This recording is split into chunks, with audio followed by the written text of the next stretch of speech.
arahnya kemana merujuknya, kemudian mengenalinya apa. Dalam bentuk PPT.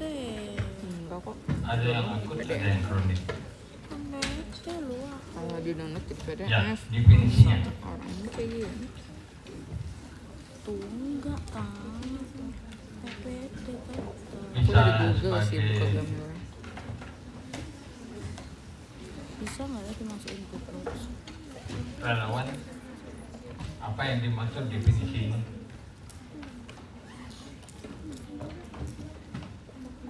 Apa yang dimaksud kalimat-kalimat itu? Coba. Oh bisa tuh. Mungkin kalau yang saya pahami dari kalimat-kalimatnya, inkontinensia urin itu tuh urin yang harusnya refleks yang bisa diatur menjadi involunter gitu, bisa kayak lakukan proses mixi bukan pada kondisi yang appropriate. Sedangkan kalau misalnya hiperaktif itu ada suatu rangsangan yang mengakibatkan rasa urgensi untuk melakukan mixi, tapi bukan kayak involunter atau volunter, tapi rasa urgensinya tuh besar. Jadi kalau kira-kira orang menyampaikan bahwa itu saya duga inkontinensi urin gimana? Dari kalimat tadi. Berarti mungkin sering kayak buang air mendadak sendiri gitu. Buang air kecil dong. Iya.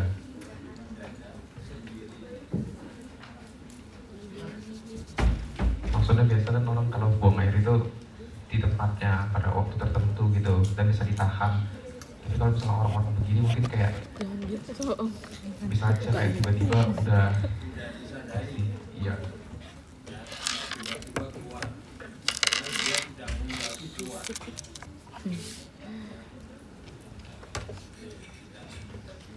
Tiba-tiba keluar tidak disadari. Jadi lawannya inkontinensia yang dia bisa nahan sebentar, beberapa menit saya mau keluar, ini ada rapat. Itu apa namanya? Dokter itu katanya kalau pagi lampu tuh ya emang lifestyle Kontinensia namanya. Ini kan in. ya yang harusnya tutup motor. Jadi yang lawannya inkontinensia itu kontinensia. Itu yang disadari, itu yang prosesnya sangat kompleks. Oke, aku tahan dulu. Jadi kalau inkontinensia itu keluarnya tidak disadari, tidak dia pada tempatnya, tidak dimaui, kemudian tiba-tiba keluar. Ya, kalimat Minum kan. definisi dari yang pertama. Nanti kita tahu apa yang involuntary itu apa. Kalau overactive bladder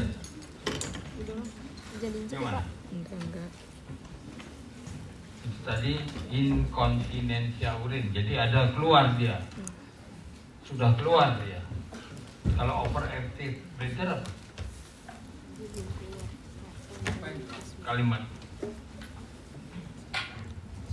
Kalau yang saya pahami, overactive bladder itu berarti ada rasa urgensi untuk buang air kecil gitu dokter.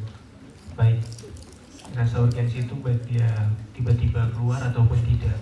Ini disebabkan karena hiperaktif otot retrusornya. Jadi lebih ke rasa urgensi dokter. Urgensi ya, walaupun bisa keluar bisa enggak ya.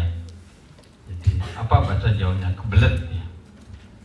Jadi kalau udah ingin keluar ya harus ke toilet. Padahal kalau dia tahan-tahan ya masih bisa. Itu adalah overactive bladder. Jadi cirinya frekuensi. Apa itu? Jadi sering. Dia kalau ada kuliah begini tuh pasti dia dekat dengan WC. Dia cari tempat yang dekat dengan WC. Kalau ada pertemuan dekat dengan toilet. Karena dia akan sering. Frekuensi. Juga ada urgensi. Apa itu? Kebelet tadi. Jadi kalau dia ada keinginan, dia keluar kebelet. Dan ada nocturia. Jadi malam, buang air kecil malam itu sering, ya. Oke, itu definisinya. Karena sering pasiennya itu cerita itu Anda bisa menangkap, nah ini inkontinensia urin, ya. Oke, jadi udah paham definisinya. Oh, ya. Jadi nangkap maksudnya inkontinensia urin, ya. Ini OAB tadi sudah Anda menyebut urgensi, frekuensi, nocturia, dan kadang-kadang inkontinensia urin, ya. Nah, kumpulan ini kita sebut sebagai overactive bladder. Tadi sudah disampaikan bahwa bladder itu fungsinya apa? Kandung kemih. Dia harus ada fungsi storage, nampung. Kalau dia nampung berarti kandung kemihnya tidak akan hiperaktif, diam aja. Jadi ada periode itu. Tapi kalau kandung kemihnya kontraksi berarti dia terisi 50 cc udah mau keluar. Harusnya 350 cc baru ada sense berkemih. Ini 50 cc, 100 cc udah mau keluar. Karena dia tidak kehilangan fungsi storage-nya, ya. Oke, next. Epidemiologinya, kalau kelompok Anda umur sekian, pernah Anda mengalaminya? Belum ya? Ada yang pernah enggak? Misalnya ketawa terbawa keluar dia. Ada enggak pernah? Angkat barang berat, keluar dia. Emang lagi Tidak sengaja keluar dia. Padahal angkat barang berat saja. Ya. Jadi umur-umur Anda ini adalah umur-umur yang mungkin tidak akan pernah, tapi saya kira ada 1-2 orang, ya. Jadi lebih banyak di wanita daripada laki. Kenapa ini? Kok banyak ceweknya yang mengalami ini? Karena cewek, gimana sih? Supaya tahu cewek-cewek Bisa ngambil?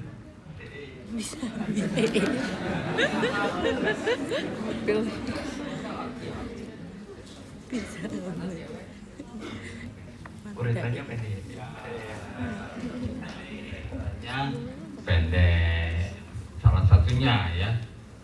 Jadi masa uretra yang panjang tidak akan mungkin, ya. Akan ada kejadiannya, atau 5:3, ya. Kalau di perawatan di masyarakat ya kecil lah, 5-10%. Tapi kalau di perawatan yang kronik itu biasanya yang tinggi, ya. Jadi kejadiannya di masyarakat kecil, wanita lebih berisiko daripada pria, lebih berisiko loh artinya, ya. Kemudian dirawat jalan, rawat inap atau perawatan kronik itu sekitar 50%. Jadi banyak dirawat inap, apalagi orang tua, ya. Next. Ya, sebenarnya kejadiannya ini hampir sama dengan penyakit-penyakit yang sederhana lainnya, ya. Mungkin tadi tidak terasa, sering kencing, sering pipis, wah enggak biasa, tadi minum banyak saya kok, seperti itu. Padahal itu tanda-tanda dari overactive bladder, misalnya seperti itu, ya. Jadi hampir sama dengan arthritis, hampir sama posisinya dengan sinusitis dan lain sebagainya, ya. Next. di berbagai negara, tapi ini tidak masuk Indonesia ya. Iya, aku jadi kayak gini. Jepang, Cina, Kamu juga US, karena PPT. laki perempuan hampir sama, Bikin PDF dulu. OAB kering, OAB basah. Itu apa artinya OAB kering, OAB basah? Kering berarti sudah terjadi inkontinensia urin. Kalau basah, kalau kering belum terjadi, belum disertai inkontinensia urin. Ya, next. Ini sama tadi. Indonesia bilang 5. 1, 2, 3, 4, 5, 6, 7, 8. Ya, yang 5 itu. Ini. Sepertinya sedikit ya. Anda percaya? Alasannya? Lebih rapi. Tadi bilang tidaklah, masa Indonesia penduduknya sekian juta kok hanya 5%. Alasannya? Ini nanti masuk ini. Mungkin dianggap biasa. Oh biasa.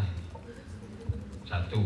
Kedua, mau ke dokter, kayaknya dokternya nggak bisa deh mengobati penyakit ini. Dia malas. Ya kan? Sudah ke dokter, dokternya bilang, wah biasa ini, tenang, tidak akan mati, tidak akan menyebabkan mati. Jadi itu membuat masyarakat Indonesia jadi tadi kurang underreportednya. Jadi tadi alasannya tadi hal yang mungkin dia dianggap hal yang biasa, dia tidak berobat, tidak mencari anda-anda. Yang kedua, begitu mencari anda-anda, saya tidak mampu ya ini, saya tidak bisa mengobati gini. Atau biasa aja, tidak apa-apa, tidak akan mati bu, pak. Udah tidak terobati, tidak dilaporkan. Ya, atau pasiennya sendiri tidak percaya dengan Anda. Kayaknya ini dokter umum UGM ini enggak smart deh. Berarti datang mencari Anda. Jadi ini alasannya, ya. Kenapa di negara yang paling tinggi itu mana? Thailand, karena sama-sama ASEAN. Dia yang paling tinggi itu, ya. Oke, ya itu kultur ya, budaya ya. Next,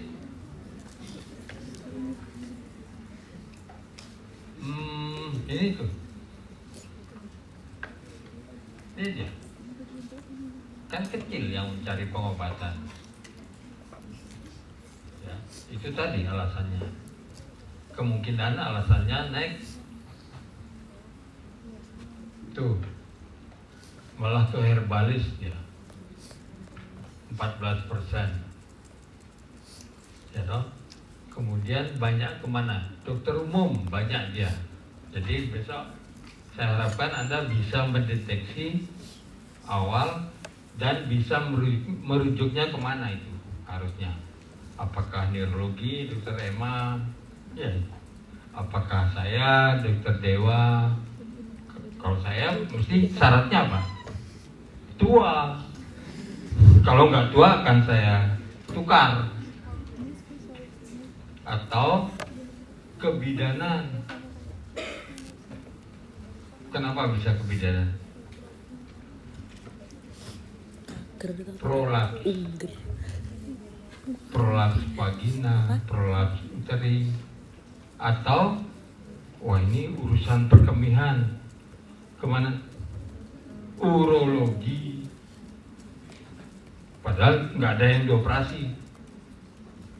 Jadi urologi itu kalau ada kelainan anatomis, batu ginjal misalnya, batu saluran kemihnya itu bisa.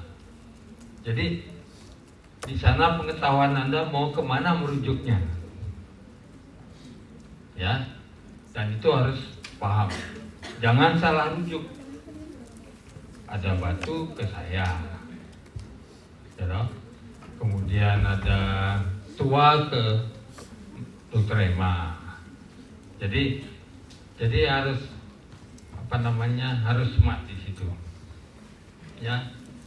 Oke, terus ya, kontinens versus inkontinens. Tadi kan sudah saya bilang, inkontinens lawannya ya kontinens. Jadi kontinens itu fisiologis, ya toh. Nanti komponen-komponennya lengkap.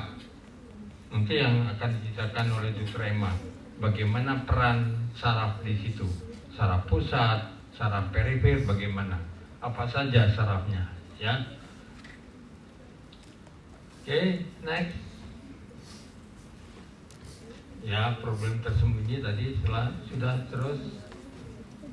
Ini tadi sudah saya ceritakan pasiennya bagaimana, dokternya bagaimana, tanggapannya.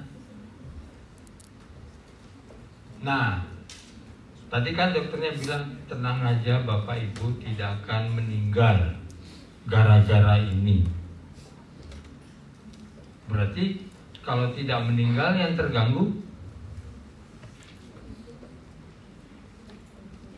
kalau tidak meninggal yang terganggu kualitas hidup, quality of life, itu yang terganggu.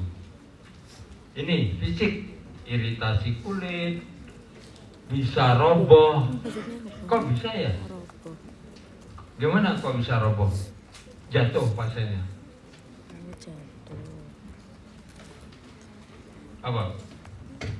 Kok bisa hubungannya dengan jatuh?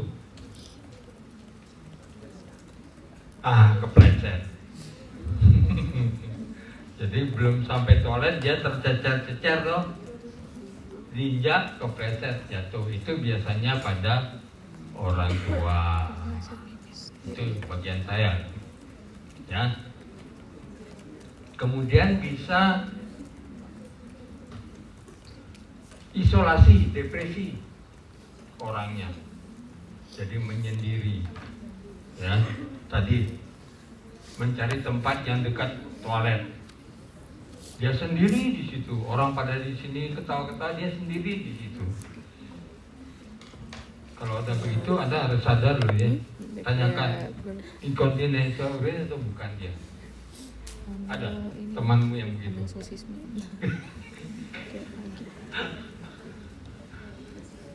Ya. Kemudian stres keluarga, teman, pengasuh bisa dirawat, dan biaya tinggi. Kenapa biaya tinggi? Untuk safe dia pakai apa? Pakai Pampers. Nggak mungkin bawa pasport kemana-mana toh. Jadi dia safe agar saya bisa ikut acara, dia pakai itu. Ya. Oke. Next. Ya, next. Tuh, nanti mungkin banyak diterangkan di Rema ya.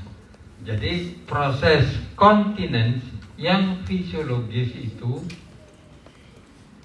ternyata kompleks, ya.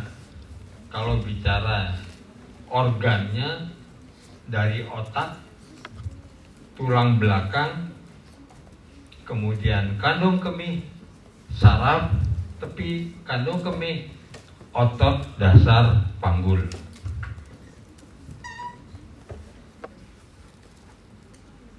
Ini ya, dari kandung kemih, prostat juga ikut di situ, kemudian uretra, otot dasar panggul. Jadi dari kepala sampai dari ujung, bukan ujung rambut ya, ujung rambut kan ada. Dari kepala, otak sampai dengan uretra atau otot dasar panggul. Jadi dengan membuat otot dasar panggul Anda yang kuat, itu salah satu pencegahan inkontinensia jenis yang akan nanti kita sebutkan. Jadi Kegel exercise itu adalah hal yang positif, apalagi Anda yang muda-muda ini. Ya, oke. Next. Ya ini, nanti mungkin Dokter Emma yang akan Next. Ya. Bagaimana kalau dilakukan pemeriksaan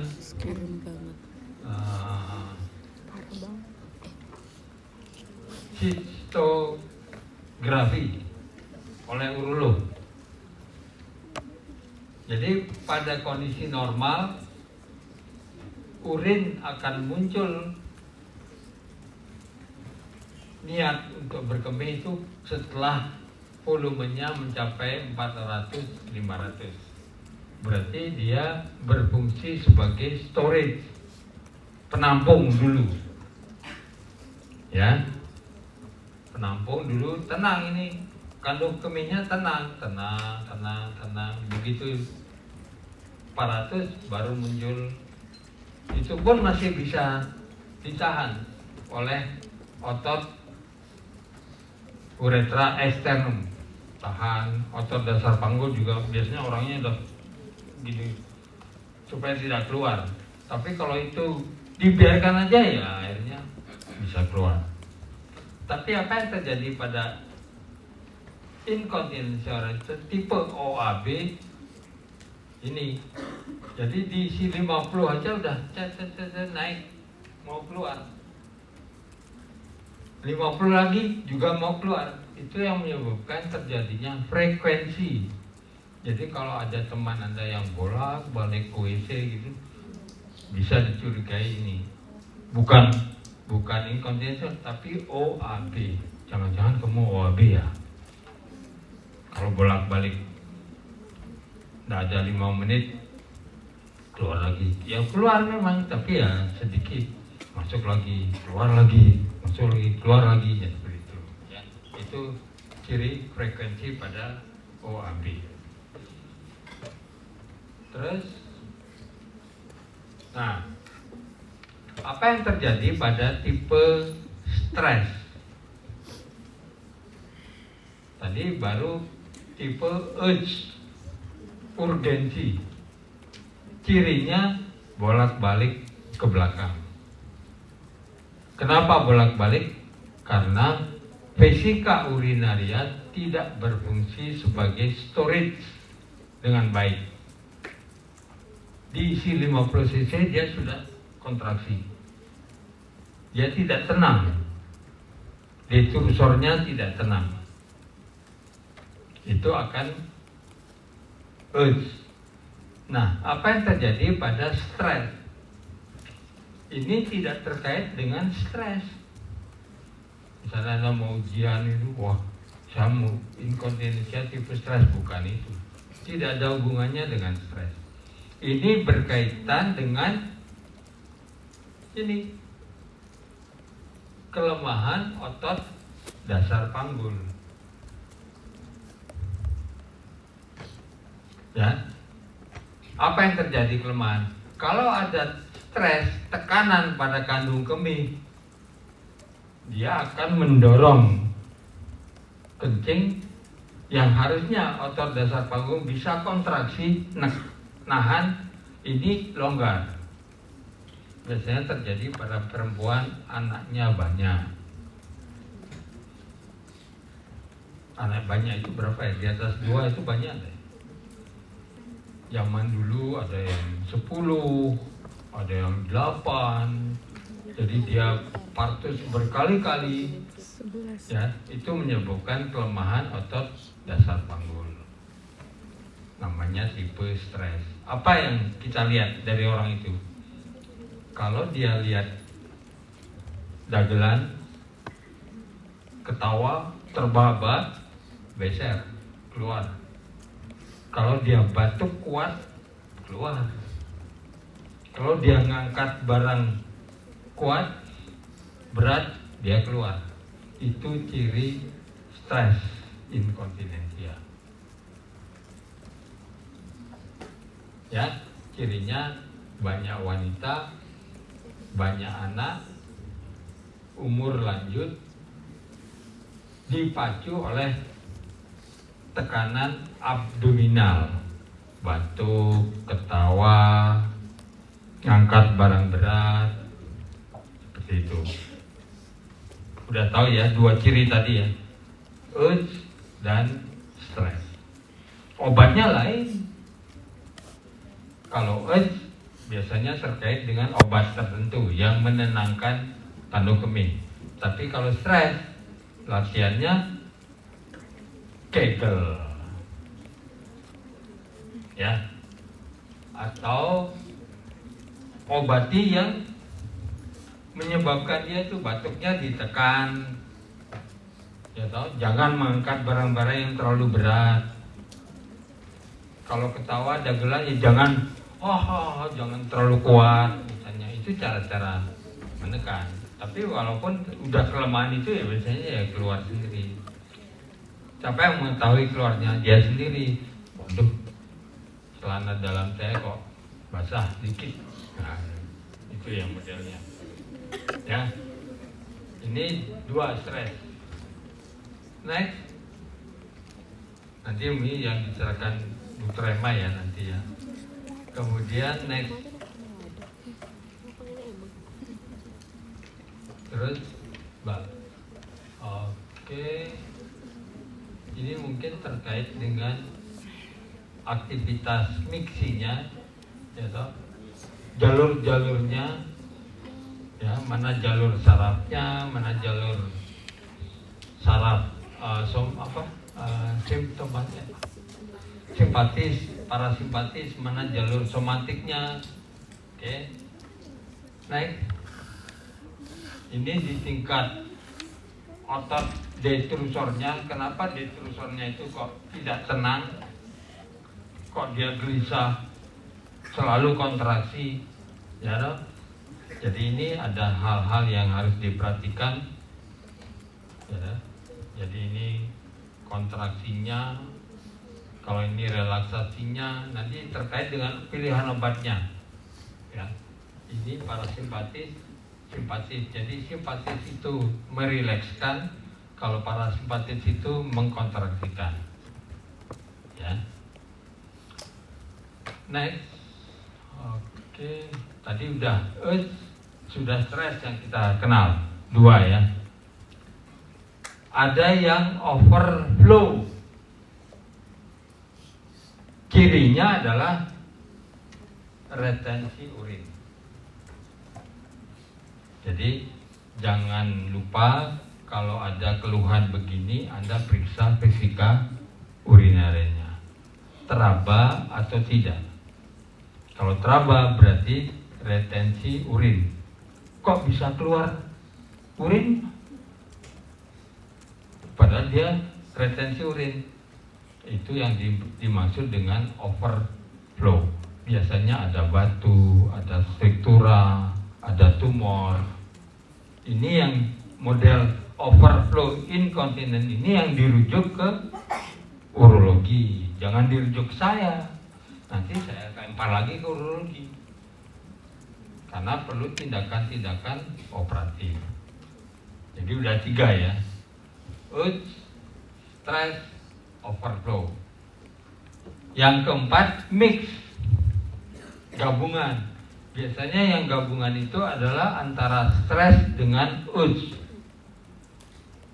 Itu gabungan, mix namanya. Bisa jelas membedakan antara 3 itu? Poin-poinnya, ya. Pada orang tua ada lagi. Dia bisa jalan, bisa nahan, tapi belum sampai toilet sudah kececer-cecer. Kenapa? Karena jalan dia tidak seperti Anda. Ya, dia ada atau lututnya sakit, pelan-pelan gini. Sebenarnya dia waktunya menahan bisa, tapi karena aksesnya ke toilet lama, akhirnya dia ya keluar saja. Itu namanya fungsional. Inkontinensia tipe fungsional. Di luar ini. Cara ngobatinya, ya WC-nya dekatkan. Iya, itu jangan dikasih obat, jangan di kegel exercise, jangan, WC-nya didekatkan. Atau dia punya pispot di dekatnya. Begitu ada berkemih, tampung aja dulu. Nanti panggil anaknya, nak buangin. Caranya begitu, itu namanya fungsional pada orang tua. Karena gangguan jalan atau Parkinson, pelan gini kayak robot jalannya, dia masih bisa, tapi aksesnya ke toilet waktunya lama. Oleh karena itu orang-orang tua itu biasanya kita dekatkan toiletnya ada di kamar itu. Ya, istilahnya begitu. Itu untuk mengatasi yang fungsional. Jadi ada 4 ya, ada 5 berarti. Tambahan tadi pada orang tua. Fungsional namanya. Oke, next. Nah, keempat tadi itu saya sebut atau disebut sebagai kronik inkontinensia urin. Lebih dari 3 bulan itu biasanya. Tetapi ada yang akut, transient, sementara. Ya, misalnya karena dirawat, opname karena penyakit tertentu, ke belakangnya susah jalannya, pusing, baring duduk udah pusing, akhirnya di situ, ya. Nah, yang seperti itu transient namanya, sementara. Ini biasanya berkaitan dengan obat tertentu, berkaitan dengan infeksi saluran kemih. Jadi urinnya diperiksa saja. Ya. Oke. Next. Nah, kalau pada orang tua tadi kan yang ke urologi itu kan kalau ada batu saluran kemih, kalau ada struktura penyempitan uretra, kalau ada tumor misalnya di situ, atau prostat yang membesar di situ pada laki-laki, kan wanita tidak punya prostat, so? Itu pada laki. Jadi dia terjadi inkontinensia urin, tapi begitu diraba, kok resika urinnya penuh. Jangan bilang hamil loh, kan pria. Wah ini hamil, ini tumor di USG, tahu-tahu urin isinya.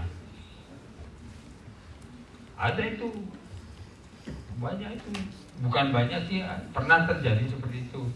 Padahal itu urin, pretensi urin, tapi dia dirujuk ke bidanan dengan hamil berapa bulan, tahu-tahu di USG. Jangan sampai salah loh, jangan apa namanya UGM begitu loh, ya. Oke, next. Ya ini tadi, kemana Anda mau merujuk? Apakah problemnya urologi, apakah problemnya neurologi, atau iatrogenik, atau fungsional psikologi? Ya, next. Iya, next. Jadi yang banyak mix ya, campuran dari stres dan urge. Terus Mbak. Nah, diagnosisnya semata-mata kalau tadi apa? Bagaimana cara diagnosisnya? Anamnesis yang baik. Hanya ngomong-ngomong, bukan asal ngomong loh maksudnya. Anda kan dokter dengan pasien masa ya asal ngomong. Jadi anamnesis yang baik dan terarah Itu aja kuncinya. Tadi udah bisa membedakan 4 tadi. Hanya dengan itu. Ya. Kalau itu transient kemungkinan infeksi saluran kemih, Anda periksa urinnya saja. Kalau urinnya clear, bersih, wah berarti ini inkontinensia urin. Tapi kalau urinnya kok ada infeksi, obati dulu infeksinya. Inkontinensia urin berubah enggak? Kalau berubah, ya itu sebabnya. Ya, kalau sudah diobati kok tidak berubah, berarti ada faktor lain. Itu yang dirujuk. Ya, pemeriksaan fisik jangan lupa apa? Di samping neurologi nanti Dr. Emma menerangkan. Kalau fisik, coba terabakah fisika urinarianya. Kalau teraba berarti ada retensi urin. Itu yang nanti biasanya mengarah ke urologi. Kalau tidak teraba berarti tadi terkait apa? Urge, kandung kemih yang kontraksi terus, atau stres, otot dasar panggul yang lemah, atau mix kedua-duanya. Seperti itu, ya. Oke. Kalau complicated memang ya begini, ada sistoskopi. Ini biasanya kan kalau sudah dirujuk ke urologi, mereka melakukan sistoskopi, kemudian memeriksa sitologi urinnya apa, ada sel ganas enggak, seperti itu, ya. Oke. Nah, ini buku harian. Kalau Anda punya buku harian, poin-poin penting, ketemu orang, ketemu calon pacar, itu buku harian. Kalau di inkontinensi juga ada buku hariannya, tapi isinya apa isinya? Jam berapa itu terjadi? Catat jamnya. Berapa volumenya kira-kira? Catat volumenya. Apa yang membangkitkan itu? Waktu angkat berat, catat situ. Jadi buku harian ini akan membantu kita juga bisa mengarahkan tadi jenisnya, tipenya. Dan biasanya buku harian ini kita pakai untuk mengevaluasi pengobatan yang kita berikan, tata laksana yang kita berikan ke pasien itu. Itu biasanya kita bisa melihat ini. Ya. Oke. Jadi ada cerita begini, kalau saya kan di geriatri nih, pasiennya tua. Jadi ada wanita mau kawin lagi. Dia mengalami inkontinensia. Jadi dia berkemih terus sampai 50-100 kali per hari. Tiap 5 menit. Ke saya, Dok, saya sebenarnya mau punya rencana begini. Oh ya ini harus diobati nih. Masa ya 5 menit berkemih terus sih kan nggak jadi Dok. Jadi karena dia bilang 50-100 kali, kita berikan ini. Apa benar itu? Catat ya Bu, jamnya Anda begitu, apa faktornya, kemudian kita obati dengan untuk tadi menenangkan vesika urinernya obat, ya. Nanti kita lihat begini ya, rupanya makin jarang dia. Tidak serta merta satu pil masuk makin jarang, dah perlu beberapa minggu. Akhirnya ya sudah kawin saja sekarang tidak apa-apa. Ya. Oke, next. Oke. Diferensial diagnosisnya tadi urin ya. Jadi sederhana banget. Periksa urin saja. Apakah diabetes? Nah, ketahuan itu. Kalau urinnya gambarannya infeksi atau ada diabetes, curiga diabetes. Ya. Next. Ya. Bagi Anda mestinya lebih ke arah deteksi, screening atau penemuan kasus, case finding. Kalau ada pasien begitu di layanan primer ini, oh ini kayaknya cocok seperti yang diceritakan Dokter Dewa, kemana rujuknya? Karena obat-obat atau tata laksana ini tidak akan di-cover di layanan primer oleh BPJS. Jadi itu lebih ke arah spesialistik atau sub-spesialistik. Ya, tapi yang saya harapkan Anda tidak salah rujuk. Ya, tidak salah rujuk. Kedua, deteksinya benar. Jadi tuh Hanya dari apa? Dari cerita saja, dari ngobrol biasa saja ke pasiennya. Ngobrol yang terarah maksudnya. Anamnesis yang baik maksudnya. Paling suruh periksa urin saja. Coba urin, Pak, Bu, clear, bagus. Oh UTI, mungkin ini. Ya saya obati dulu ya. Nah, berarti kan bisa dari layanan primer mengobati infeksi saluran kemih. Masa dirujuk ke spesialis penyakit dalam? Ya enggak dong. Kan masuk kompetensi Anda toh. Mengobati infeksi saluran kemih kok nggak bisa? Ya kan? Ya. Kemudian yang perilaku, bladder training, Kegel exercise, biofeedback ini biasanya kita rujuk ke rehabilit. Kita mohon bantuan kolaborasinya ke rehabilit. Ya.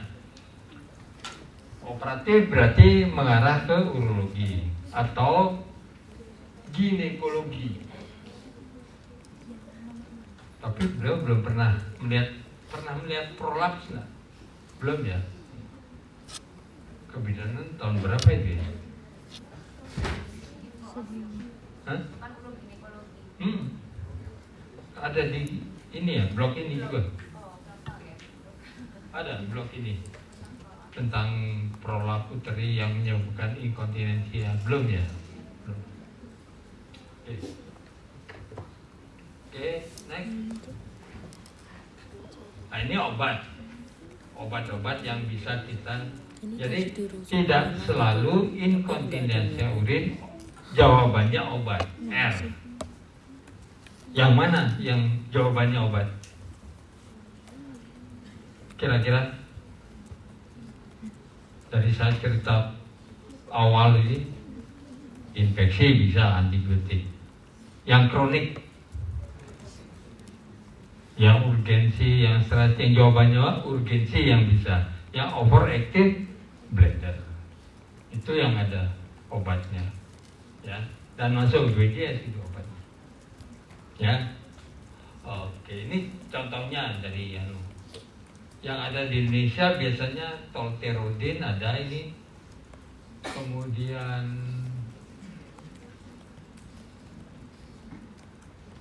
ada seterusnya ada enggak? Nextnya sama.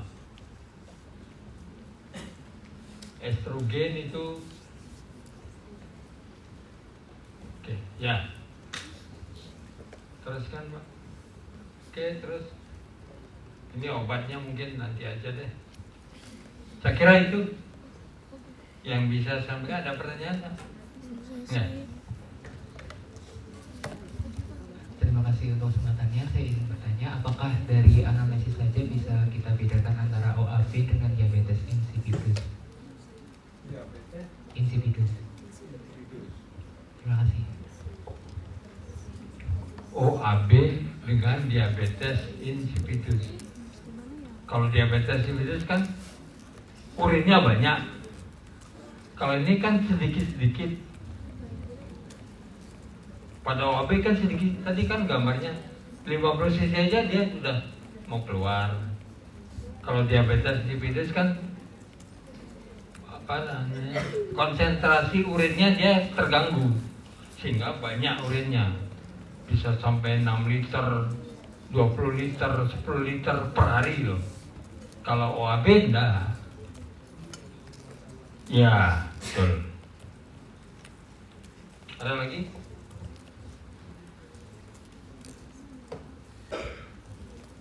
Sudah kira-kira? Coba simpulkan deh. semampu Anda kan tidak salah tidak benar. Saya pernah sampaikan. Orang yang tepat Intinya, dipelukan. inkontinensia tuh ketidakmampuan seorang untuk menahan refleks miksi sehingga terjadi pengeluaran miksi secara involunter. Selanjutnya kita bisa membedakan tipe-tipenya berdasarkan anamnesis.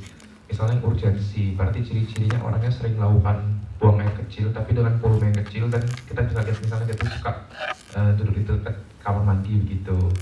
Terus habis itu ada juga yang stres. Kalau yang stres itu biasa terjadi pada wanita, dan ciri-ciri utamanya itu kita lihat dia tuh dipicu oleh peningkatan tekanan interabdomen, misal seperti batuk, tertawa, dan juga mengangkat hal-hal yang berat. Setelah itu ada juga yang fungsional. Kalau misalnya yang fungsional itu terjadi pada geriatri, mungkin karena gangguan mobilitasnya. Terus tadi satu lagi itu ada yang overflow, itu biasa terjadi akibat obstruksi, misal ada BPH atau tumor di sekitar kandung kemihnya. Itu ciri-cirinya tuh keluarnya tuh gak sesering yang urgensi berarti. Terus kalau misalnya kita raba,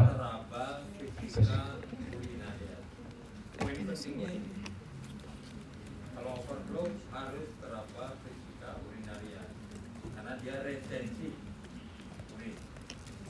Oke. Pemeriksaan fisiknya yaitu ya. Kalau kelemahan otot dasar panggul, pemeriksaan fisiknya apa?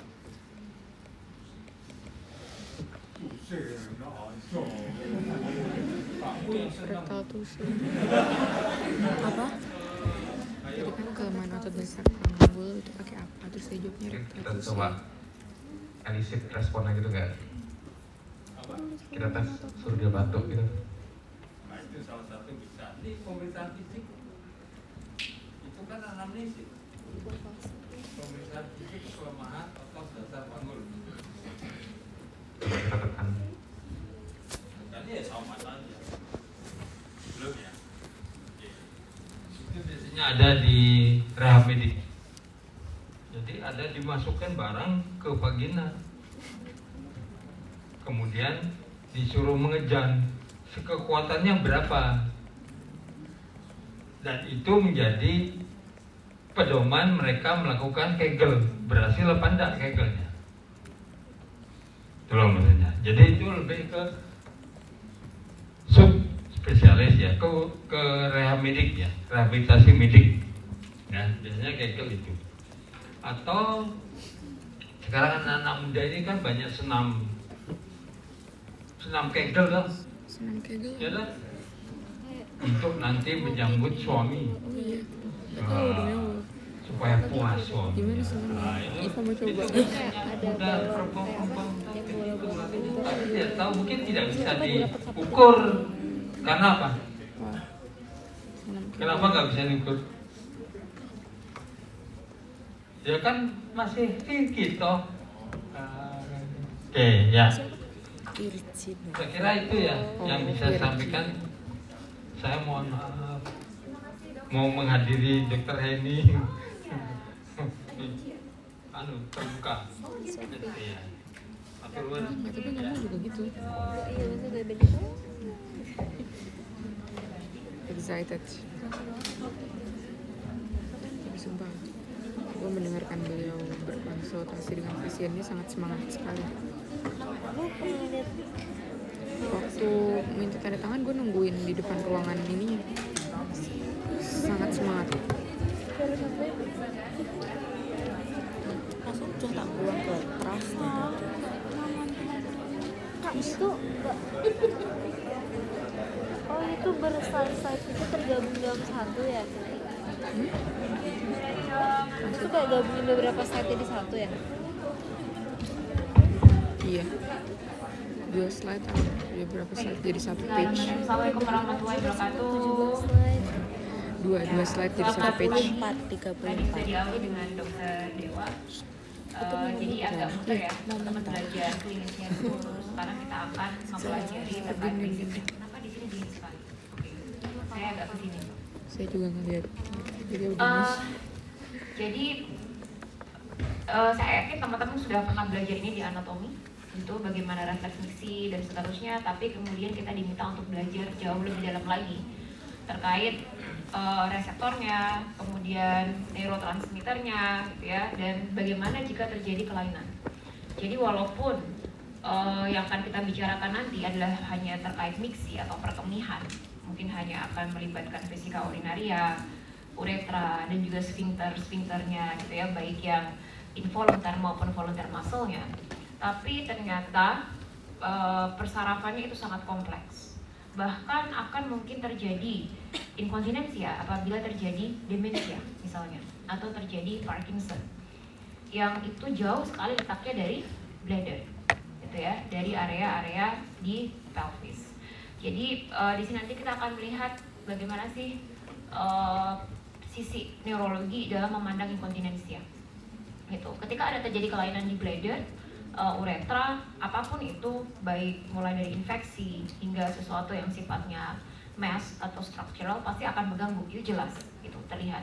Tapi ternyata ketika itu sifatnya kelainan saraf, baik sistem saraf pusat, apalagi sistem saraf perifer yang mengganggu persarafan atau inervasi bladder, tentu akan terjadi gangguan.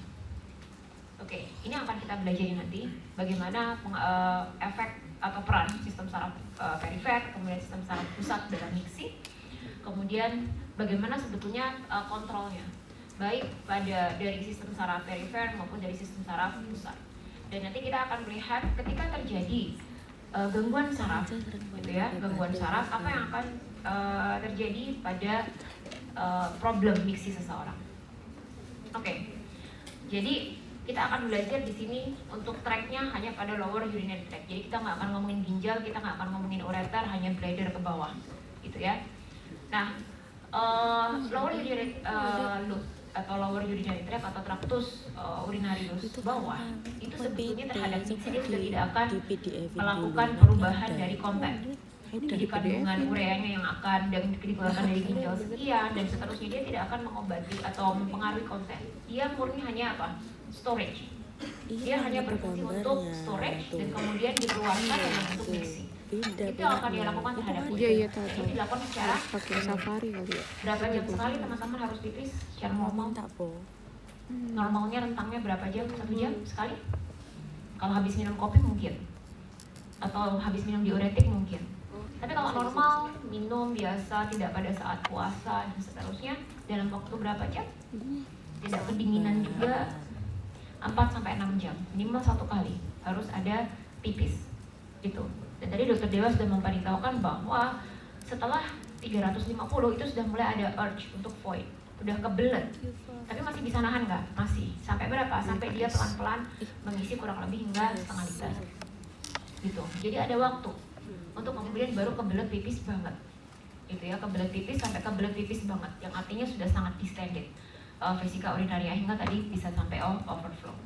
Oke, jadi ini yang akan dilakukan oleh lower urinary tract teman-teman terhadap urin. Jadi hanya storage, kemudian mixi, dan kemudian kembali lagi. Jadi seperti cycle yang dilakukan secara periodik. Nah, aktivitas itu akan dilakukan oleh 3 organ ini, vesika urinaria, kemudian bladder neck ya, atau kolum vesika, dan juga uretra dan juga sphincternya. Baik sphincter yang yang involunter maupun yang volunter. Yang involunter sphincter uretra apa? Yang involunter sphincter uretra interna. Oke, yang volunter adalah sphincter uretra eksterna, gitu ya.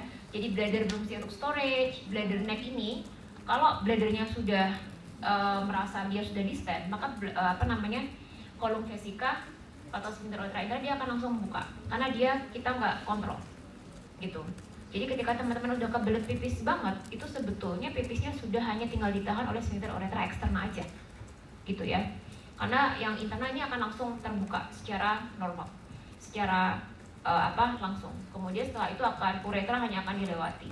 Sphincternya ini yang nanti akan berperan terhadap continence. Nah, ternyata sistem yang mempengaruhi itu kompleks. Gak cuma sistem saraf tepi aja. Kita belajar nanti pada saat setelah dilahirkan, bayi itu bisa pipis sampai 20 kali sehari, gitu. Kenapa? Karena dia baru belajar periferalnya saja. Dia masih berusaha dinaikkan hingga ke brain melalui spinal cord. Tapi setelah nanti usia toilet training dan seterusnya, kita diajarkan untuk bisa menyadari proses pipis. Makanya teman-teman sekarang udah nggak ngompol kan? gitu. Karena walaupun dalam tidur kita berusaha untuk melakukan storage instead of micturition, gitu. Dengan cara apa? Dikenalkan dengan cara oleh training dan seterusnya. Oke? Nah, apa bedanya mixi dengan refleks lainnya? Kita membicarakan mixi di sini ketika dia hanya murni refleks, tapi ternyata ada yang bisa mempengaruhi itu.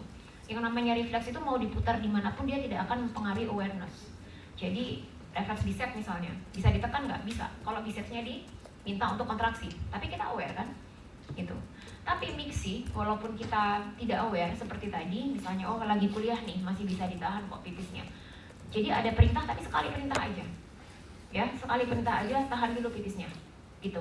Beda dengan ketika bicep tadi refleksnya mau dikontraksikan. Jadi ketika kita harus meminta otak untuk mengkontraksikan bicep terus, baru kemudian refleksnya bisa ditahan. Betul ya? Gitu. Tapi kalau mixi tidak, gitu. Dan dia cuma punya dua mode operasi, yaitu mau disimpan atau dikeluarkan, dimiksikan, gitu ya. Nanti kita akan lihat bagaimana CNS berperan, ada organisasinya. Jadi mixi itu ada switchnya. Begitu keluar, keluar. Dan switchnya nanti ada di mana? Ada yang tahu mungkin switchnya ada di mana? Switch ini? Switch. Oke, PP stick gitu. Mana? Ya, di PMC. Tapi PMC nanti dapat perintah juga sebelumnya. Jadi ketika sudah di PMC, PMC-nya sudah diperintah oleh organ ini, baru dia pipis. Gitu. Nanti ada yang namanya PAG, periaqueductal grey matter. Itu, dia switch-nya ada di sana. Kemudian dia akan berkembang seiring dengan maturasi dari CNS, gitu ya. Jadi akan tadi dengan kontrol volunteer, jadi kita akan memerintah seiring dengan apa? Kalau kita diminta untuk belajar, gitu. Jadi kalau tidak ada yang ngajari pipis dengan benar atau dalam hal ini toilet training, maka teman-teman mungkin akan sama seperti bayi, masih akan tetap pipis dengan popok, misalnya gitu. Karena nggak ada yang ngajari bahwa pipis itu harus di toilet. Kemudian berikutnya adalah ada mekanisme neural yang kompleks, sehingga di setiap level perjalanan dari vesika urinaria, uretra sampai ke brain ada lesi di sistem sarafnya, maka akan mungkin mengalami injury atau kelainan. Baik, sekarang ini adalah sistem saraf perifernya ya. Oke, kita akan mengenal, nanti kita akan belajar 3 hal, yaitu parasimpatis, simpatis, dan juga volunteer. Mungkin saya hanya akan refresh saja. Parasimpatis ini berfungsi untuk mixi atau storage? Mixi. Oke, jadi dia adalah fungsi ketika kita mau mengeluarkan. Yang aktif adalah parasimpatisnya. Ingat, parasimpatis ini involunteer. Tanpa kalian perintah, ketika bladder sudah penuh, maka parasimpatis ini sebetulnya sudah teraktivasi. Kenapa bisa pipis? Karena bisa mixi gitu ya. Karena musculus detrusor dari vesikanya dia akan mengalami kontraksi, dan musculus sphincter uretra internalnya dia akan mengalami relaksasi, sehingga ada flow ini. Sebagian besar kalau kita lihat yang terjadi itu sebagian neurotransmitternya adalah pada asetilkolin, gitu ya. Jadi pada asetilkolin kita lihat di sini ada reseptor muskarini M2 M3 tadi seperti di gambarnya Dr. Dewa itu ada di bladder. Kemudian untuk yang sifatnya abnormal, tunggu sebelum saya sampai ke sana, di sini juga disebutkan bahwa di dinding dari vesika urinaria, baik di muscle-nya ataupun di dalamnya, itu ada koneksi antara eferen dan aferen neuron secara langsung. Jadi aferen sama eferen di sana bisa berkontraksi secara langsung. Yang artinya apa? Ketika terjadi cauda equina syndrome atau cauda equina itu ada di mana sih? Cauda equina itu apa? Apa? Sistem saraf tepi atau sistem saraf pusat cauda equina? Sistem saraf tepi. Oke, jadi kalau gambaran dari medulla spinalis dia kayak ada ekor-ekor ke bawah gitu ya. Dari konus medullaris ke bawah. Nah, itu adalah cauda equina. Kenapa dia ke bawah? Karena terutama dia akan menginervasi nanti organ-organ yang ada di pelvis, entah simpatis atau parasimpatisnya. Oke. Nah, ternyata walaupun terjadi kelainan tadi, seseorang itu masih tetap bisa pipis walaupun tidak sangat bagus ini fungsinya. Gitu, tetap bisa keluar walaupun hanya sedikit dan lain-lain, karena tadi aferen dan eferennya dia ada koneksi. Baik, itu untuk yang pertama. Jadi di bladder ada muskarinik yang kalau dia mendapatkan asetilkolin, bladder ini dia akan mengalami kontraksi. Tapi ternyata ada reseptor lain yaitu P2X gitu ya, di mana reseptornya adalah ATP. Neurotransmitternya adalah ATP dengan P2X reseptor ini Yang kalau misalnya antara ligand dan reseptornya ini bersatu, maka akan mengalami kontraksi juga. Dan ini sifatnya adalah abnormal. Oke, jadi ATP ini akan dikeluarkan ketika terjadi hal-hal seperti ini. Makanya ketika bladder ada overactive dan lain-lain tadi, karena tidak hanya melalui jalur ini, tapi ada juga tambahan dari jalur ini. Jadi misalnya sudah pernah anyang-anyangan, istilahnya orang Jawa, rasanya pengen pipis tapi begitu keluar cuma sedikit gitu ya, itu adalah salah satu tanda apa? ISK, infeksi saluran kemih. Karena yang terjadi adalah ini, dia diminta untuk terus kontraksi walaupun isinya cuma sedikit, jadi bukan karena yang di atas ini, bukan karena acetylcholine pathway, tapi karena ATP gitu. Kemudian ada juga jalur dari nitric oxide yang diterima oleh sphincter uretra interna, sehingga nanti dia akan mengalami relaksasi. Ini yang terjadi pada saat mixing. Nah, ini adalah jalurnya. Ini saya yakin teman-teman sudah tahu gitu ya. Kalau yang ini nervus pudendus berarti somatik, kemudian yang biru ini adalah parasimpatis karena datangnya dari sakral, kemudian yang dari lumbal ini berarti yang dari sakral berarti ini parasimpatis, kemudian yang hijau adalah simpatis karena dia datangnya dari lumbal. Begitu sampai di sini, ini adalah lower motor neuronnya. Yang biru ini berarti adalah yang parasimpatis, yang hijau berarti yang simpatis, dan yang ini yang dari nervus pudendus akan ke musculus sphincter uretra externa gitu ya, termasuk nanti ke pelvic floor atau otot dasar panggul. Nah, ini nanti yang akan teman-teman pelajari ketika ngomongin peripheral nerve-nya. Tadi kita sudah belajar yang ini gitu ya, parasimpatis, jadi terutama justru dia adalah ke arah bladder. Karena sphincter uretra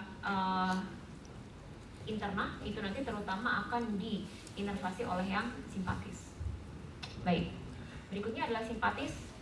Jadi dari T11 sampai ke L2 ganglionnya ada di sympathetic chain. Kemudian nanti ke bladder, ini kita lihat walaupun sama-sama neurotransmitternya adalah NA, norepinefrin atau noradrenalin, tapi kalau reseptornya beda, maka efek yang akan ke muscle itu pun akan beda. Tadi kalau parasimpatis itu akan mixi, berarti simpatis akan storage gitu ya.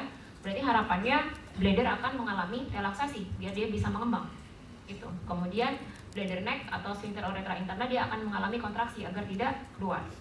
Itu dengan sama-sama adanya noradrenalin, tapi di sini ditangkap oleh reseptor B3 dan di sini adalah alfa gitu ya. Ternyata yang ini akan menyebabkan relaksasi dan yang ini akan menyebabkan kontraksi.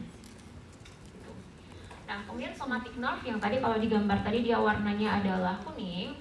Di sini, ini somatic ini akan menginterpasi oleh musculus sphincter uretra externa gitu ya. Nanti kita akan lihat ada nukleusnya yang dari di S2 dan S4 ada nukleus, dia akan membentuk nervus pudendus, akan menginterpasi ini. Sama reseptor ininya adalah acetylcholine untuk neurotransmitternya. Dan kalau kita lihat ini adalah potongan melintang dari medulla spinalis ke tinggi S2 dan S4. Yang anterior yang mana kira-kira? Anterior yang bawah atau yang atas? Anterior yang ini yang bawah atau yang atas? Anterior yang bawah, karena di sini adalah untuk motorik. Ini kan onofnukleus nih di sini onofnukleus efferent, berarti dia akan untuk motorik gitu. Nah, onofnukleus tepat di sampingnya itu adalah nukleus untuk muskulus dari dasar panggul, ada levator ani dan lain-lain gitu ya. Jadi dari sinilah nanti akan memerintahkan untuk ke muskulus sphincter uretra externa. Kenapa dia ada sendiri? Kenapa nggak bareng-bareng aja sama muskulus yang lain gitu? Walaupun dia ada dalam satu track, karena nanti onofnukleus ini dia akan memiliki interaksi langsung dengan sesuatu yang ada di pons yang tadi PMC. Jadi dia under kontrolnya PMC. Jadi teman-teman kalau minta untuk saya nggak mau pipis dulu, ditahan dulu, maka PMC akan langsung memerintahkan ke onofnukleus ini agar dia kontraksi atau relaksasi? Kontraksi. Gitu. Oke? Nanti kita akan lihat pathway-nya. Baik. Kemudian ini untuk affernya. Afferent ini penting untuk apa? Untuk memberitahu bagaimana state terutama yang ada di bladder. Bladder nanti akan dibawa oleh karena dia masih di atas ya, dari T1 T11 sampai L2. Kemudian yang di bawah bladder neck dan uretra itu dari S2 dan S4. Ingat ini afferent berarti adalah menuju. Itu Kemudian apa yang akan terjadi, akan ada sinaps antara keduanya langsung. Jadi sebetulnya dia langsung menginfokan gitu, oh bladder sudah terstretch nih, dia akan langsung mengaktifkan parasimpatis untuk seharusnya mixi. Tapi ada juga sebagian dari ketiga traktus ini yang dibawa oleh dari spinal tract neuron yang namanya dari traktus Dissauer. Kalau kita lihat traktus Dissauer, dia ada di belakang di sini gitu ya. Dia akan dibawa kemana? Dia akan dibawa ke atas untuk sampai ke brain itu. Nanti terutama dia akan masuk ke periaqueductal demirer di mesencephalon. Jadi nerve fibernya saya yakin teman-teman masih ingat untuk merasakan sensoris itu di A delta dan C. Kalau C ini terutama nanti kalau ada sesuatu yang sifatnya menyakitkan, jadi pain stimuli, nanti dia akan dibawa oleh C. Tapi kalau A delta di sini lebih ke arah stretch, regangan, gitu ya. Jadi kalau dia sudah ada bladder sensation-nya, dia nanti akan mulai ada informasi yang akan diberikan untuk memulai refleks mixi dan juga untuk memaintain kontraksi dari detrusor. Silakan nanti ini dibaca untuk lebih detailnya. Oke. Walaupun ternyata tadi teman-teman tahu kita sudah ada somatik, ada simpatis dan ada parasimpatis, tapi ternyata khusus untuk sistem mixi itu dia bahkan bisa menghasilkan asetilkolin sendiri. Gitu. Kita lihat di sini ya, di sini ada blood vessel, kemudian di sini adalah sistem sel dari urotelial, kemudian ini adalah sel interstisial, dan di sini adalah neuron yang akan menginervasi dia, gitu ya. Kalau kita lihat di sini urotelial ini bahkan dia bisa menghasilkan asetilkolin sendiri, yang nanti akan bisa dia ditangkap oleh muskariniknya, kemudian diinfokan juga ke sini untuk menginformasikan terkait apa yang terjadi, gitu ya, apakah dia terstretch dan lain-lain, dan kemudian akan merangsang area di sekitarnya. Ini hanya dari satu sel loh ya, bisa dibayangkan kalau selnya banyak. Kemudian dia juga menghasilkan ini tadi, ATP. Ingat ATP tadi dia akan dihasilkan atau dikeluarkan ketika akan terjadi sesuatu, entah infeksi, iritasi, dan seterusnya, sehingga nanti dia akan langsung ditangkap oleh reseptor ini, P2X. Efeknya apa? Akan menjadi overactive. Gitu. Sehingga tadi kontraksinya tidak hanya akan dipengaruhi oleh parasimpatis, tapi juga yang non neuronal cell ini akan mempengaruhi. Sehingga dia bisa auto influence diri dia sendiri, gitu, untuk menyelamatkan fungsinya, gitu ya. Jadi dia memiliki reseptor-reseptor ini, nikotinik, muskarin, dan seterusnya dia punya. Kemudian dia juga bisa menghasilkan neurotransmitter baik yang hanya auto untuk dirinya sendiri maupun untuk yang di area sekitarnya. Terutama kalau hubungannya dengan sistem saraf adalah bisa menghasilkan asetilkolin. Oke, tadi adalah sistem saraf tepinya.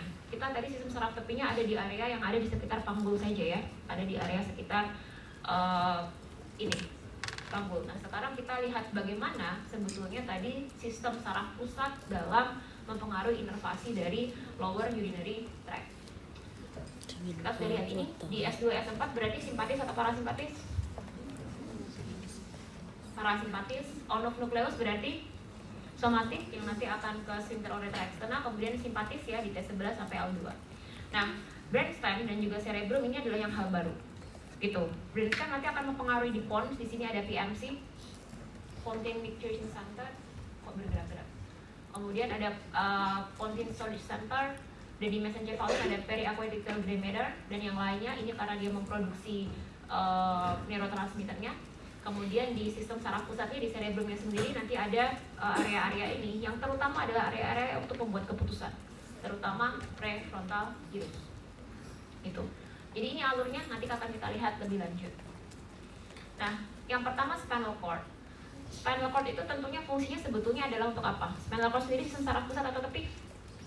Sistem saraf pusat. Ya kan spinal cord di sini fungsinya adalah untuk menaikkan tadi. Ingat ada Dissauer tract ya tadi yang akan dilalui ketika mendapat afren, sebagian diputar langsung ke parasimpatis itu, tapi dia juga akan nanti bisa naik sampai kemana? Sampai ke area-area yang memang harus dituju untuk agar disadari oleh brain bahwa seseorang ini akan melakukan mixing. Gitu. Kenapa? Karena sudah mulai terisi kandung kemihnya, dia sudah mulai stretch. Ingat, mulai stretch saja dia sudah mulai ada. Nanti semakin stretching akan semakin banyak neurotransmitter yang akan dikirimkan ke ke sana. Sehingga apa, ketika sudah sampai sangat tinggi, urge-nya juga akan semakin tinggi. Kesadaran kita untuk mau pipis semakin tinggi. Mungkin di sini sudah ada yang kebelet pipis sebetulnya, tapi diminta nahan kan. Tapi nanti seiring dengan berjalannya waktu, urge untuk pipis itu akan semakin tinggi juga. Karena kesadaran kita sudah mulai juga didobrak gitu. Tadinya mungkin cuma diketok gitu ya, diketoknya lebih sering, akhirnya harus didobrak karena sekarang harus segera ke kamar mandi. Oke. Jadi dengan mengirimkan sinyal neurotransmitter yang cukup banyak. Nah, dia harus lewat di spinal cord ini. Baik. Nah, kemudian dia akan ditangkap di mana gitu ya. Yang pertama dia akan dikirimkan ke periaqueductal grammator. Periaqueductal grammator itu dia ada di mesenteric flower di sini, di area ini. Dan dari periaqueductal grammator ini dia akan dikirimkan kemana? Ke atas atau langsung ke PMC, ke pons? Dia ke atas dulu gitu. Ibaratnya ke higher cortical function. Jadi teman-teman, otak kita, cerebrumnya teman-teman itu adalah higher cortical function, yang artinya apa? Fungsinya luhur, gitu. Dia berfungsi untuk memutuskan, gitu ya. Jadi ini seperti disajikan, ini sudah ada mau pipis nih, sudah ada sinyal mau pipis, gitu. Dan teman-teman akan diminta untuk mempertimbangkan, apakah pipis sekarang, atau nanti, atau di kamar mandi, gitu. Nah, dikirimkannya nanti bagaimana? Nanti kita akan lihat ya. Oke, jadi nanti dia sebagai perantara, PAG ini sebagai perantara antara cerebrum yaitu higher cortical function dengan bladder untuk nanti mendesain apakah akan dilakukan mixi atau tidak, gitu ya. Nah, switch-nya ada di sini. This is the switch, gitu. Switch-nya itu ada di sini. Switch-nya nanti adalah ada di PAG ini. Ketika PAG bilang iya ke PMC, maka dia akan langsung pipis, gitu. Tapi kalau PAG belum bilang iya ke PMC atau Pontine Micturition Center, maka dia akan belum melakukan pipisnya, gitu. Oke. Nah, kemudian yang berikutnya adalah ada PMC, Pontine Micturition Center, dan Pontine Storage Center. Namanya juga Pontine, berarti dia ada di pons, gitu ya. Dia ada di belakang, di bagian belakang dari bagian atau tegmentum dari pons ini. Fungsinya adalah ya PMC, berarti Pontine Micturition Center. Ketika dia teraktivasi, maka akan terjadi mixing. Dan PMC ini dia punya langsung dua tujuan. Yang pertama adalah ke parasimpatis, semakin meningkatkan refleks parasimpatis ke sana, dan satu lagi akan menginhibisi dari on-off nukleus. Gitu. Sehingga ketika PMC itu terpantik, maka dia akan langsung melakukan dua hal tadi. Meningkatkan parasimpatis dan menginhibisi on-off nukleus. Oke, ini yang akan dilakukan. Jadi dari PMC ini kalau dia sudah teraktivasi, maka dia akan langsung turun ke bawah, on-off nukleus akan diinhibisi dan akan langsung ke sakral S2 S4 untuk mengaktifkan parasimpatis. Nah, kemudian untuk cerebrum, secara keseluruhan fungsi dari higher cortical function teman-teman itu adalah untuk inhibisi atau eksitasi pipis. Inhibisi. Jadi secara keseluruhan. Jadi kalau tidak dilakukan tidak ada input dari PAG, maka cerebrum itu fungsinya adalah untuk inhibit mixing, gitu ya. Maka storage yang akan dilakukan. Nah, tapi begitu ada afferent stimulation yang artinya sudah masuk ke PAG tadi, ke periaqueductal grammator, gitu ya, sudah sampai ke PAG, maka dia akan langsung masuk ke lobus insula yang dimonitor oleh gyrus cinguli. Kita ingat gyrus cinguli dia adalah bagian dari apa? Lobus apa? Gyrus cinguli adalah bagian dari lobus? Lobus limbik. Oke. Limbik itu fungsinya untuk apa sih? Ya, kalau teman-teman punya perasaan ya, perasaan itu diaturnya di lobus limbicus, bukan di sini, tapi di lobus limbicus. Sehingga kalau sakit hati harusnya yang diurus kepalanya, bukan hatinya. Oke. Ya, anyway, dia akan diintervasi ini, tapi tidak hanya sampai di sana, gitu. Dia tidak akan sampai di sana. Jadi refleks mixi ini akan terus diinhibisi sampai akhirnya dapat izin dari siapa? Dapat izin dari lobus prefrontalis atau dari sistem limbik. Jadi dua organ itu yang berfungsi untuk mengizinkan. Jadi kalau ibaratnya saya mau melakukan sesuatu kegiatan, dalam hal ini kegiatannya adalah pipis, maka prefrontal atau lobus limbik itu adalah presidennya yang akan mengizinkan dia atau tidak dilakukan itu, gitu ya. Nah, masalahnya dua hal ini dia sangat berpengaruh pada apa? Social behavior.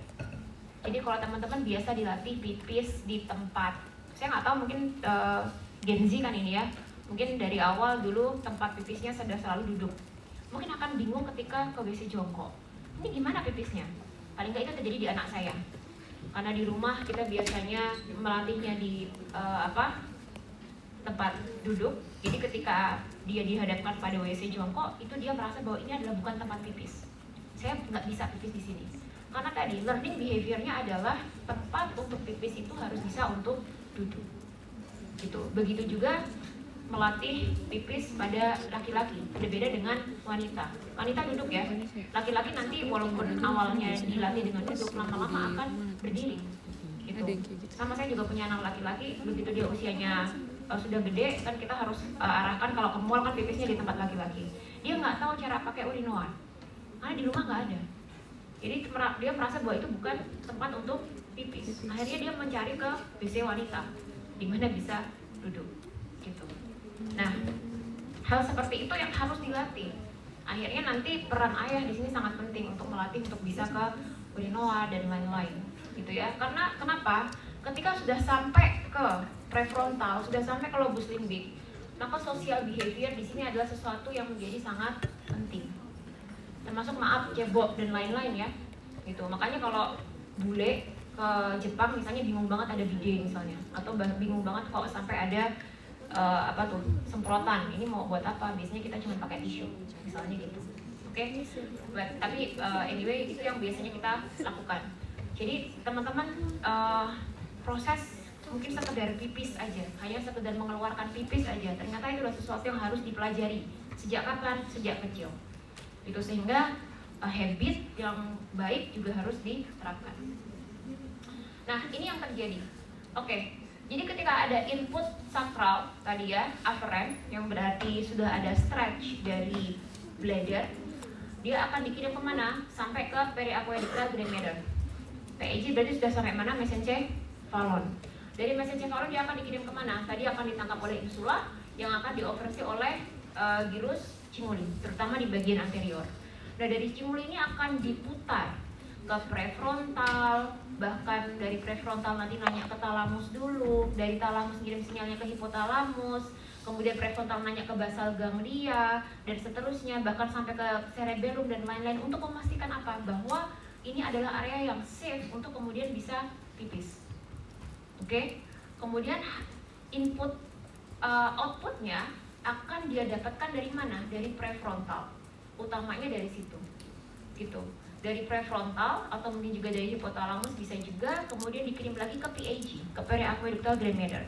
Disinilah switchnya. Ingat hal tadi tidak terjadi lama, gitu ya, kecuali memang kita mengalami gangguan di area ini. Kita mengalami gangguan di area-area ini, maka keputusan tadi akan bisa diambil lama, gitu. Nah, setelah ada keputusan tadi, maka disampaikan lagi ke PAG. Kemudian kalau memang oke, ini sudah safe, maka dia akan langsung mengirimkan outputnya ke PMC, kemudian akan masuk ke sacral efferent. Berarti ke sacral efferent kemana?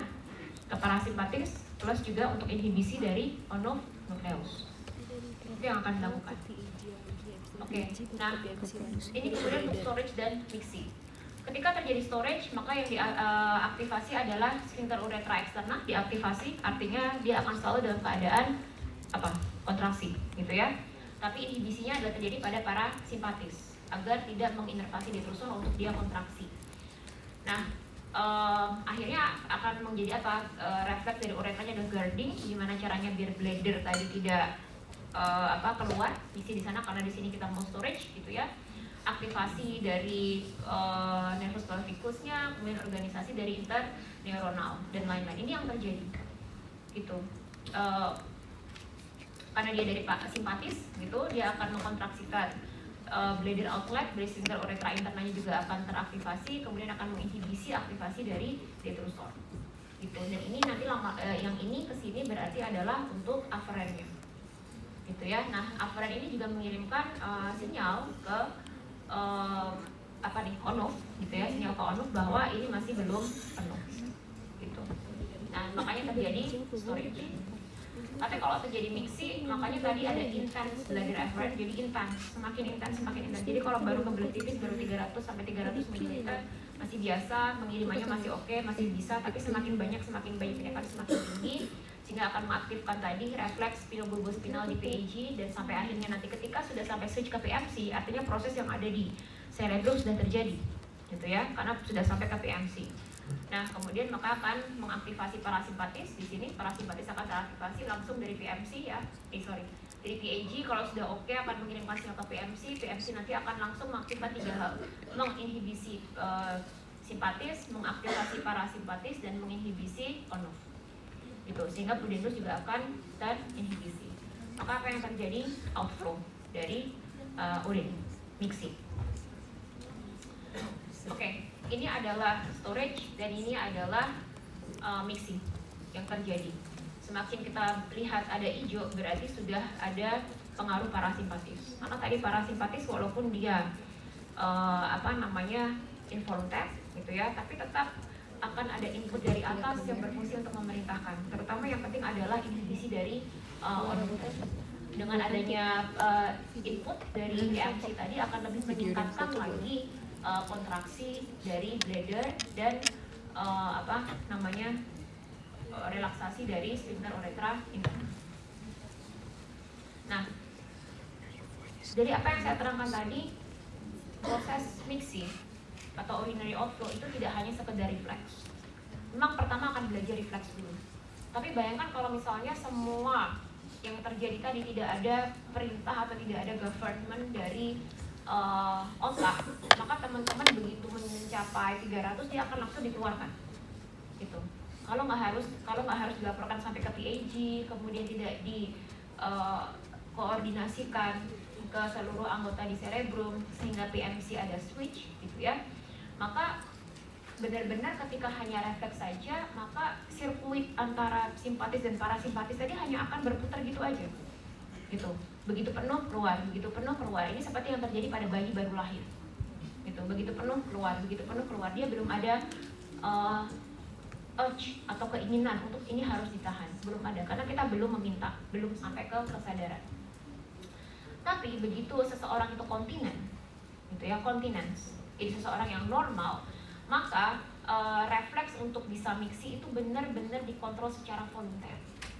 Oke, saya memang sudah kebelet pipis, saya harus ke kamar mandi dulu. Oke, ini sudah lepas celana dan lain-lain, sudah duduk di atas kloset, pipis. TMC-nya baru di switch. Gitu. Tapi kalau tadi kebelet banget, kalau kamu lari-lari juga akan bisa ini kalau memang sudah sangat kebelet ya, karena sudah tidak bisa lagi dikontrol. Oke, nah keputusan untuk pipis itu dipengaruhi oleh apa? Yang pertama emosi. Oke, makanya kenapa tadi sistem limbic berpengaruh. Kemudian social environment, makanya kenapa tadi harus ada social behavior yang dipelajari. Dan tentunya yang paling penting adalah sinyal sensori. Sudah pernah periksa pipis? Lab gitu. Pipis ini nanti sampel urinnya ditaruh di sini gitu ya. Sudah pernah? Oke. Bisa nggak pipis kalau nggak kebelet? Bisa nggak pipis kalau nggak kebelet? Saya tanya dulu. Bisa. Tapi nggak langsung kan? Kamu harus mikir dulu. Duduk di sana, oke. Bismillah, saya mau pipis. Gitu. Ya kan soalnya mau buat nge-lab. Tapi intinya under voluntary control itu yang mau saya garis bawahi. Gitu. Oke. Jadi kalau memang kita perlu untuk pipis, bisa ternyata. Tapi nggak boleh kosong. Kalau barusan pipis, mau pipis sekarang ya nggak bisa mungkin. Harus nunggu 1 jam lagi ya, saya minum banyak dulu misalnya gitu. Oke, tapi kalau barusan pipis kemudian disodorin sampel pipis ya mungkin nggak bisa. Saya harus nunggu waktu dulu. Oke, tapi ketika memang sudah 2 jam lebih dan memang merasa bisa pipis, kecuali pada saat puasa dan ini di jam 2 siang ya itu mungkin agak sulit. Tapi ketika memang di cycle yang normal, saya yakin bisa. Gitu ya. Jadi pengetahuan untuk kita tahu bahwa ada isinya dan ini safe untuk bisa pipis, maka teman-teman nanti bisa pipis. Gitu. Oke, jadi ini yang dilakukan dari voluntary control tadi harus ada registrasi dulu ke PAG, ada isinya kok ini, gitu ya. Kemudian dirapatkan dulu oleh cerebrumnya teman-teman. Oke, berarti langsung ke PMC. Nah, itulah kenapa brain, ya, otak itu juga mempengaruhi atau punya peran yang penting terhadap fungsi mixi teman-teman. ini yang terjadi tadi sudah saya terangkan ya, dari bladder ke atas ke PAG. Saya izin ulangi sebentar karena di sini ada beberapa area juga yang tadi belum disampaikan. Dari PAG tadi terutama akan dikirim ke insula, kemudian ke prefrontal. Ke prefrontalnya aja ada sirkuitnya, ke lateral dulu baru kemudian ke medial, lalu dikirimkan ke PAG, lalu ada di supplementary motor area, kemudian di para hipokampus. Baru kalau dia sudah mendapat sinyal oke, dia akan mengirimkan ke PMC, lalu ke parasimpatis dan juga ke onus nucleus dan kemudian pipis. Itu. Nah, kenapa kita bisa tahu ada seperti ini? Karena pernah dilakukan functional MRI itu, dan ternyata area-area itulah ada area-area yang berfungsi ketika seseorang pipis atau voiding atau melakukan mixing. Di area-area ini yang mengalami aktivasi. Nah, bagaimana aplikasi klinisnya? Yang pertama adalah developmental. Tadi saya sudah sampaikan bahwa ketika teman-teman ada di dalam masih janin gitu ya, belum dilahirkan, maka tidak ada proses refleks seperti tadi. Gitu. Prosesnya adalah non neuronal untuk kemudian bisa pipis. Bayi pipis juga kan? Bahkan pada bayi itu minum pipisnya sendiri. Kadang ada yang menyampaikan begitu. Oke, tapi itu mekanismenya adalah non neuronal. Dia masih belum ada mekanisme neuronal. Tapi begitu dilahirkan, begitu dilahirkan, maka proses refleks antara simpatis dan parasimpatis yang dipengaruhi oleh aferen, inputnya juga tetap sama tadi. Aferen ada, kemudian parasimpatis teraktivasi untuk mixi, kemudian setelah kosong simpatis teraktivasi lagi, dan seterusnya. Cycle tadi ya, yang belum ada influence dari higher cortical center, maka yang terjadi adalah murni refleks. Pipis murni refleks pada bayi baru lahir. Kemudian setelah dia semakin matur itu dan semakin berkembang untuk higher cortical functionnya itu, jadi fungsi luhurnya sudah semakin berkembang, dia sudah mulai mengenal ini baik, oh ini buruk, oh ini tempat pipis, ini tempat apa, dan seterusnya. Maka sudah ada mulai dikirimkan sinyal-sinyal sampai ke PAG gitu. Tapi kemudian apakah sudah matur yang lainnya, ya belum tentu gitu. Mungkin prefrontal dia harus tahu dulu, oh bahwa toilet itu untuk fungsinya untuk apa. Makanya besok kalau yang di sini jadi ibu itu harus cerewet. Kalau nggak cerewet nanti anaknya nggak tahu kalau ini tempat pipis, ini tempat pup, dan seterusnya gitu. Oke? Nah, masalahnya adalah sepanjang itu tadi sangat prone to injury. Di brain bisa traumatic brain injury, bahkan yang degeneratif banyak demensia bahkan ada yang salah satu gejalanya adalah inkontinensia. Itu karena area prefrontalnya yang mengalami gangguan gitu ya. Nah, itu akan sangat mungkin mengalami gangguan sehingga tidak ada sinyal untuk sampai kemana? Sampai ke atas. Jadi tadi fungsi untuk bisa merapatkan, untuk decision making, bisa voiding tadi bisa hilang. Sehingga akhirnya apa? Pipis hanya sekedar refleks lagi. Gitu. Itu yang terjadi pada pasien dengan gangguan sistem saraf, terutama sistem saraf pusat. Nah, ini sebagai contoh, ini perekaman saja gitu ya. Ini bladder ketika terisi, kemudian EMG-nya berarti menunjukkan ada kontraksi. Kalau EMG tinggi berarti ada kontraksi. Jadi ini kalau dia masih santai, bladdernya lama-lama tinggi karena semakin teregang gitu kan. Kemudian dia pipis, dikeluarkan, ya udah, kemudian mulai terisi lagi. Ini pada bayi gitu. Sehingga baru terisi sedikit dia sudah bisa langsung dikeluarkan. Tapi kalau pada dewasa itu ini sudah terisi, teregang, dia menunggu dulu. Di sini ada start, beda dengan di sini. Di sini nggak ada start. Kenapa? Karena ya udah refleks langsung keluar aja. Tapi kalau di sini ada start dulu, berarti oh ini adalah artinya mulai relaksasi sphincternya, kemudian kontraksi. Di sini dari mulai relaksasi kemudian ada kontraksi tinggi, berarti ini adalah kontraksi bladder, kemudian relaksasi lagi. Tapi pada pasien dengan spinal cord injury, kita lihat di sini gitu ya, baru terisi sekian dia sudah ada kontraksi gitu. Kemudian ada kontraksi, keluar sedikit, belum semua di void gitu, udah kontraksi lagi dan seterusnya. Karena tadi tidak ada sinergi antara apa? Antara onus nucleus dengan bladder. Terutama itu. Jadi sphincter uretra externa itu kan dia lebih gede tuh dibanding yang interna. Tapi bladder juga yang lebih besar. Jadi biasanya yang tertangkap di EMG atau elektromiografi itu adalah otot-otot yang besar. Kalau terjadi disinergi antara itu, ketika seharusnya ketika detrusor kontraksi, sphincter uretra eksterna harusnya relaksasi, maka akan bisa mixing gitu.